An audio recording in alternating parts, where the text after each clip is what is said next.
CCN news एक पाऊल महाराष्ट्रासाठी। शेगाव येथील श्री संत गजानन महाराज टेम्पल येथे आज भारताच्या राष्ट्रपती द्रौपदी मुर्मू यांनी भेट देऊन श्री संत गजानन महाराजांच्या समाधीचे दर्शन घेतले। मंदिरात पोहोचताच त्यांनी श्रीचरणी माथा टेकवत प्रार्थना केली। यावेळी मंदिर संस्थानाच्या वतीने त्यांचा शाल, श्रीफळ व पुष्पगुच्छ देऊन सत्कार करण्यात आला। राष्ट्रपतींच्या आगमनामुळे संपूर्ण परिसरात कडेकोट सुरक्षा व्यवस्था ठेवण्यात आली होती।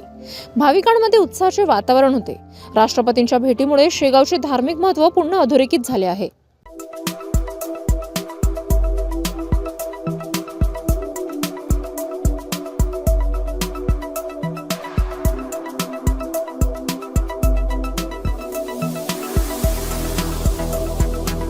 तसेच आपल्या भागातील महत्त्वाच्या बातम्या पाहण्यासाठी CCN न्यूज डेस्क चॅनलला सबस्क्राइब करा आणि बेल आयकॉन प्रेस करा।